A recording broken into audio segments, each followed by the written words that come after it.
For the hearing aid user, the number one complaint is hearing speech and noise. With ACT, we're sending them out the door with the best baseline to do well in this situation.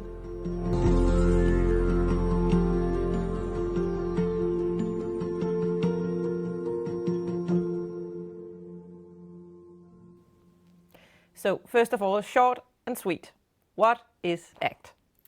So the Audible Contrast Threshold Test, or ACT, allows us to assess somebody's ability to separate or contrast speech from noise with a special signal that's actually non-language specific. It takes into account your pure tone audiogram, so this makes it an above threshold binaural test, and it's quick and easy to use.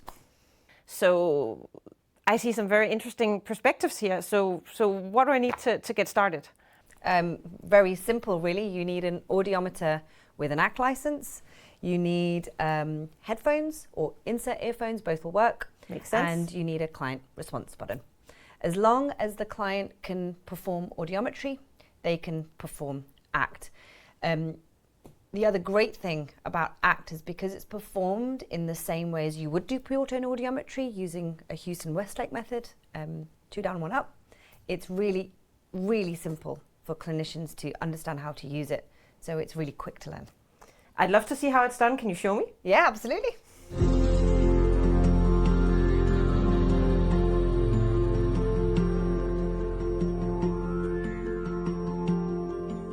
Okay, so we're ready to go? Yes. And I can see that you have the audiogram on the screen there, and that's because we need Susanna's audiogram in order to calculate that the levels that she's hearing is appropriate for her. Absolutely, they need to be clearly audible. Okay. That's what makes ACT different. So we need to ensure that when you do complete the audiogram, that you have stored thresholds at 250 hertz, 500 hertz, 1 kilohertz, 2 kilohertz, and 4 kilohertz. Those are the mandatory frequencies. Once you go into ACT, a box will populate with some instructions for ACT. So it gives the clinician some guidance as to what to say and how to instruct our client. Yeah, so that you know you've remembered to say everything. Exactly. And there are also some sound examples within this portion here, which will allow you to familiarize your client so they know exactly what they're doing in the test. Would you like to pop on the headphones, Susanna, and we can get started? So, ready? Yeah, I'm timing you. Okay, go.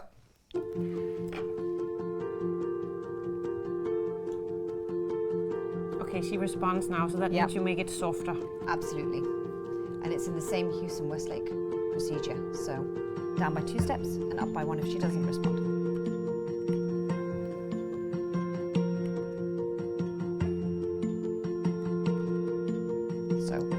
No response.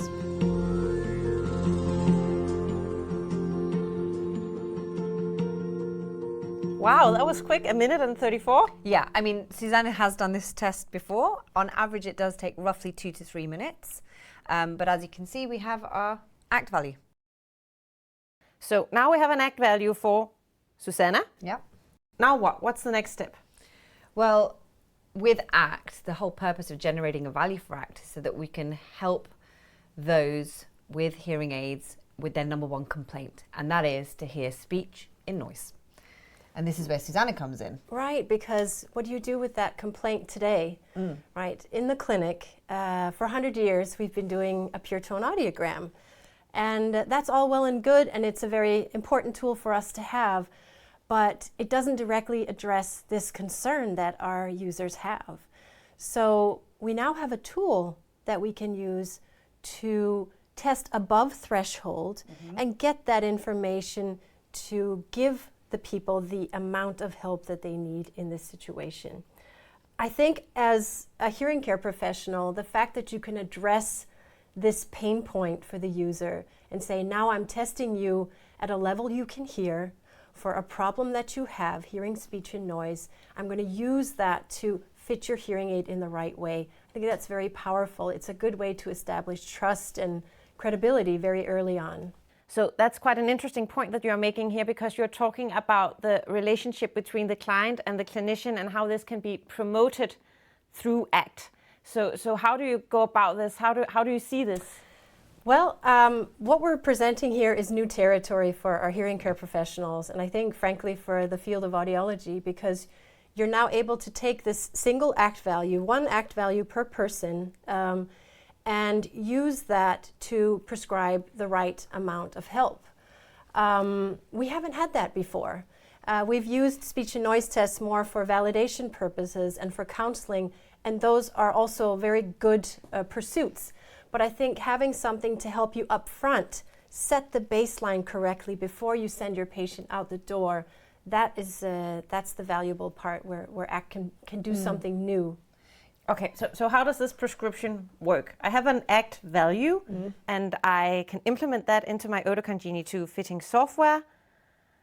And what then happens? Can you elaborate a little on that? Well, I think any hearing care professional will tell you that they're not going to fit a hearing aid without a fitting rationale. And we use these either generic or proprietary fitting rationales to set the gain correctly for your client, right? So have that starting point. But as it stands, we don't really have any guideline or directions from anywhere telling us how to help them in terms of the complex listening environments, hearing, speech, and noise. So with this, we give that direction, we give that prescription. And that's what it's essentially, if you want to put it simply, a fitting rationale for help in noise. Okay, so you just type in the value and then that prescribes the help in noise that you would need for this particular client. Yeah, actually, when you once you've measured your ACT value, it will either automatically get integrated into the fitting software via NOAA, or you can manually enter it, and then you have it there, and the prescription will automatically happen. We actually do have a fitting guide for this, but the actual steps, it's I think 3 steps, because it's very, very simple. It does it automatically and instantly as soon as you enter your fitting software and you're in the fitting process. Yeah. And essentially, the higher the ACT value that's generated, the more speech and noise help that client will need. Yeah. It's a good thing you mentioned that, because we have different severity categories when you do an ACT measure. And they're very familiar terms, right? Yep. It's normal, mild, moderate, and severe. Yep. So they correspond to what we already know and use. In pure tone audiometry. So it's very familiar to us, these terms. Yeah. Okay, so the higher the ACT value, the more help in noise the individual would have prescribed. So I think if I give you a clinical example, right? If you have Peter and Sarah coming into the clinic, they both have the same audiogram. You measure the same audiogram, they're the same age. They come in, normally the fitting you send them out would be quite similar. But if you then add the ACT value to the mix, and Peter has a very severe ACT value and Sarah has a mild value, they're going to have different starting points going out, and that's the whole purpose, because you don't want to over-prescribe help or under-prescribe help. So in essence, it should help us make it easier to send a client out with the correct dose of gain and the correct dose of help from the hearing aid. Yeah. So a better first fit, all in all. Absolutely. Are there any other aspects of the fitting where you see ACT as providing value?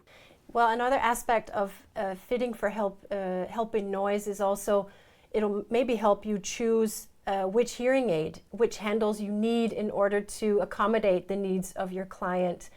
But I think also importantly, if your client has a more severe ACT score, it could be you want to emphasize assistive listening devices or counsel a little bit differently on expectations, what kind of communication strategies to use once they walk out the door.